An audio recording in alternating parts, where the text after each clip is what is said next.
had her first half dozen babies at home instead of in hospitals because she liked to run the house and help Dad with his work, even during the confinements.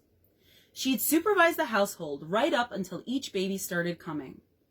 There was a period of about 24 hours then when she wasn't much help to anybody. But she had prepared all the menus in advance, and the house ran smoothly by itself during the one day devoted to the delivery. For the next 10 days to 2 weeks, while she remained in bed, we'd file in every morning so that she could tie the girls' hair ribbons and make sure the boys had washed properly. Then we'd come back again at night to hold the new baby and listen to Mother read The 5 Little Peppers. Mother enjoyed the Little Peppers every bit as much as we, and was particularly partial to a character named Phronsie, or something like that. When Dad's mother came to live with us, Mother decided to have number 7 in a Providence Hospital, since Grandma could run the house for her. 6 hours after Mother checked into the hospital, a nurse called our house and told Dad that Mrs. Gilbreth had had a 9-pound boy. "Quick work," Dad told Grandma. "She really has found the one best way of having babies."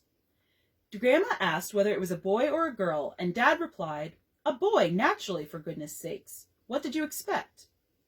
A few moments later, the hospital called again and said there had been some mistake. A Mrs. Gilbert, not Gilbreth, had had the baby boy. "Well, what's my wife had?" Dad asked. "I'm not interested in any Mrs. Gilbert, obstetrically or any other way." "Of course you're not," the nurse apologized. "Just a moment, and I'll see about Mrs. Gilbreth." And then a few minutes later, "Mrs. Gilbreth seems to have checked out of the hospital." "Checked out? Why, she's only been there 6 hours. Did she have a boy or a girl?" "Our records don't show that she had either." "It's got to be one or the other," Dad insisted. "What else is there?" "I mean," the nurse explained, "she apparently checked out before the baby arrived." Dad hung up the receiver. "Better start boiling water," he said to Grandma. "Lily's on the way home." "With that new baby?" No, Dad was downcast. Somebody else claimed that baby. Lily apparently put off having hers for the time being. Mother arrived at the house about half an hour later. She was carrying a suitcase and had walked all the way. Grandma was furious. "My goodness, Lily, you have no business out in the street in your condition, and carrying that heavy suitcase. Give it to me.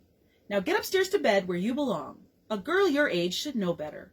What did you leave the hospital for?" "I got tired of waiting, and I was lonesome. I decided I'd have this one at home, too.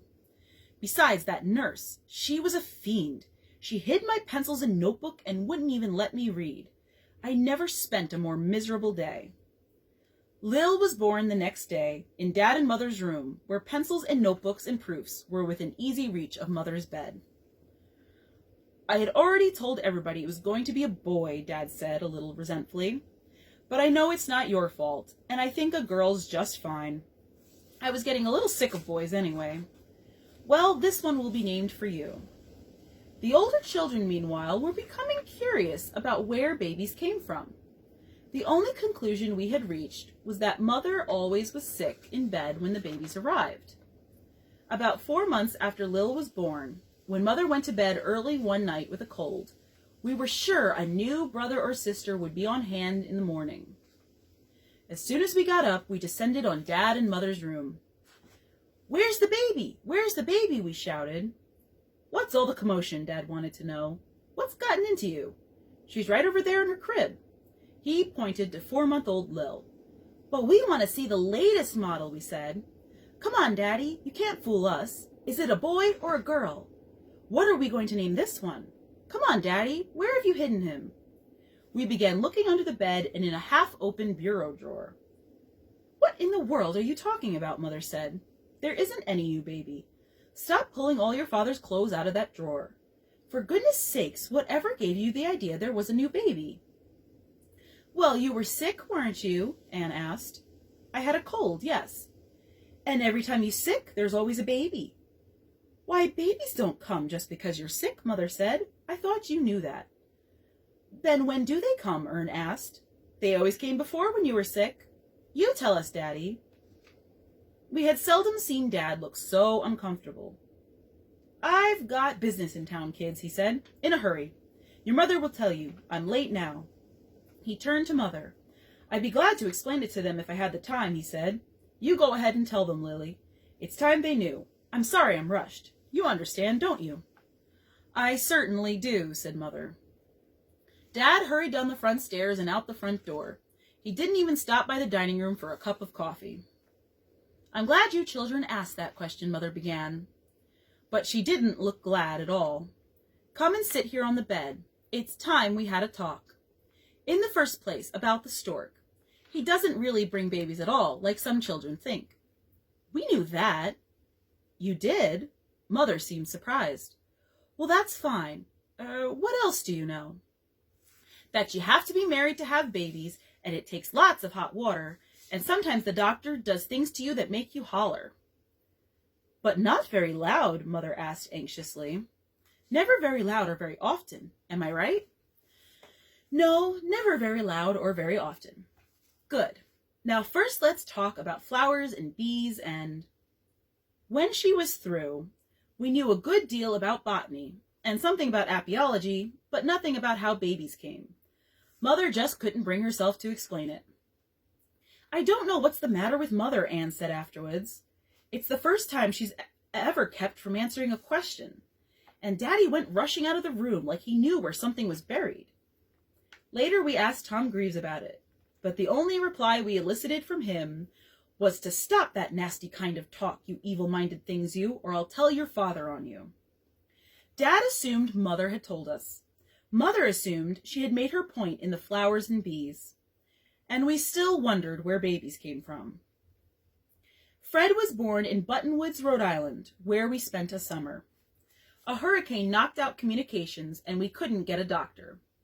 A next-door neighbor who came over to help became so frightened at the whole thing that she kept shouting to Mother, "Don't you dare have that baby until the doctor comes." "I'm trying not to," Mother assured her calmly. "There's no use to get all excited. You mustn't get yourself all worked up. It's not good for you. Sit down here on the side of the bed and try to relax." "Who's having this baby anyway?" Dad asked the neighbor. "A big help you are." He departed for the kitchen to boil huge vats of water, most of which was never used. Fred, number 8, arrived just as the doctor did. Dan and Jack were born in Providence, and Bob and Jane in Nantucket. Dan and Jack came into the world in routine enough fashion, but Bob arrived all of a sudden. Tom Greaves had to pedal through Nantucket on a bicycle to find the doctor. Since Tom was in pajamas, having been roused from his bed, most of the island knew about Bob's birth. Once again, it was a case of the baby and the doctor arriving simultaneously. By that time, all the family names for boys had been exhausted. The names of all the uncles, both grandfathers, and the 4 great-grandfathers had been used. Great-uncles were being resurrected from the family Bible and studied carefully. "Now let's run over the names of the bunker men again," Dad said, referring to Grandma Gilbreth's brothers. "Samuel? Never could tolerate that name. Nathaniel? Too bookish. Frederick? We got one already. Humphrey? Ugh. Daniel? We got one. Nothing there." "How about the middle names?" Mother suggested. "Maybe we'll get an idea from the bunker's middle names." "All right. Moses? Too bulrushy. William? We got one. Abraham? They'd call him Aby. Irving? Over my dead body, which would be quite a climb." "What was your father's name again?" Mother asked. "John," said Dad. "We got one." "No, I know that. I mean his middle name." "You know what it was," said Dad. "We're not having any." "Oh, that's right," Mother giggled. "Hiram, wasn't it?" Dad started thumbing impatiently through the Bible. "Jacob? No. Saul? Job? Noah? David? Too sissy. Peter? Paul? John? We got one." "Robert," Mother said. "That's it. We'll call him Robert." "Why Robert? Who's named Robert?" Dad looked over the top of his glasses at Mother, and she reddened. "No one in particular. It's just a beautiful name, that's all. This one will be Robert." Dad started to tease. "I knew you had a strange collection of beaux during your college days, but which one was Robert?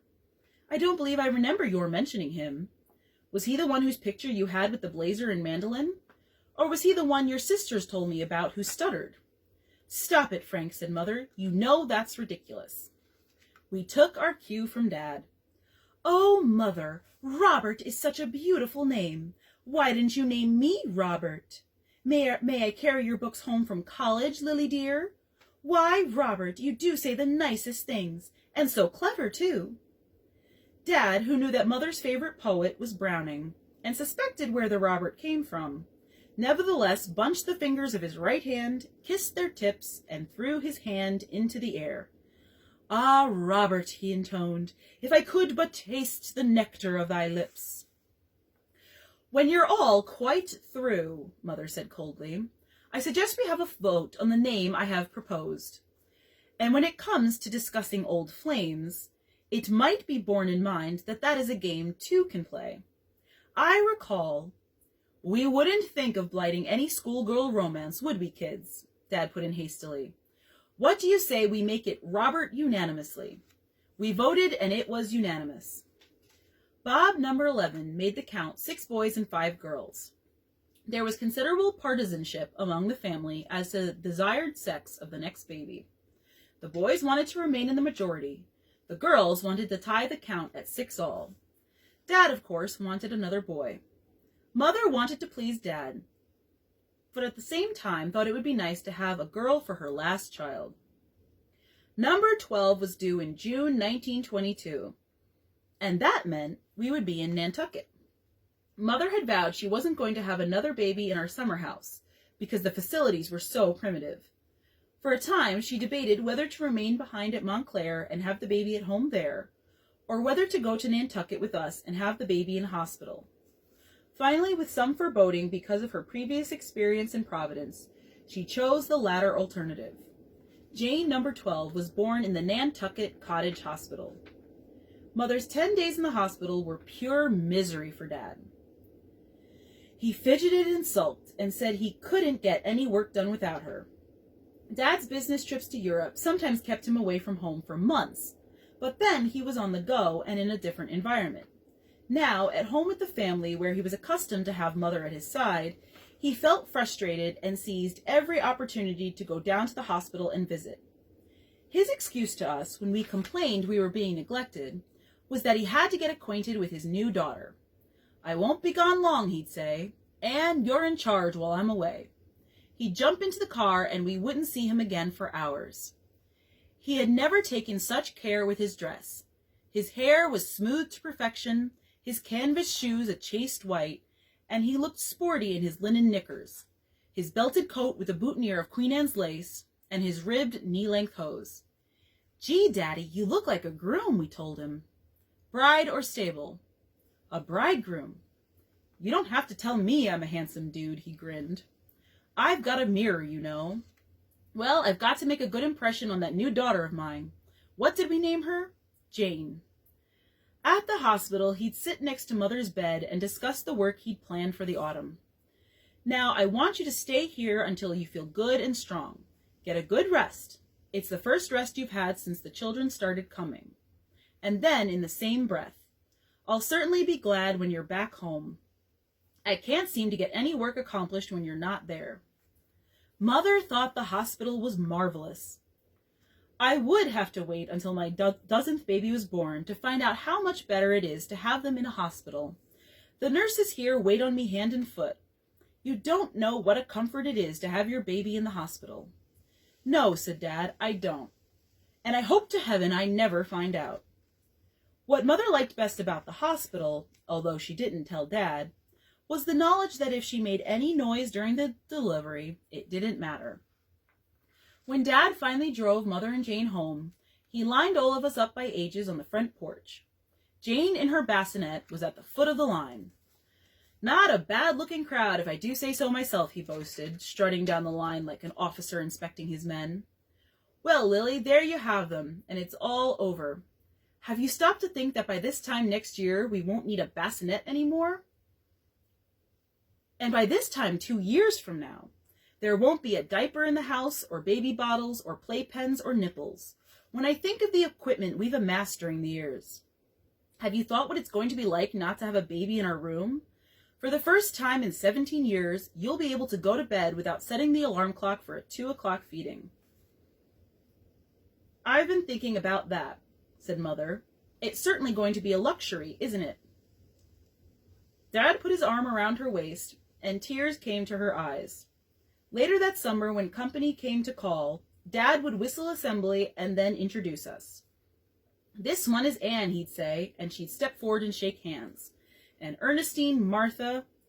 Gracious, Mr. Gilbreth, and all of them are yours? Hold on now, wait a minute. He'd disappear into the bedroom and come out holding Jane. You haven't seen the latest model. But some of the enthusiasm had gone out of his tone because he knew the latest model really was the last model, and that he would never again be able to add the clincher, which so embarrassed Mother, about how another baby was underway. And that is the end of chapter 13, and tomorrow night we will continue with chapter 14. Have a good night, everyone.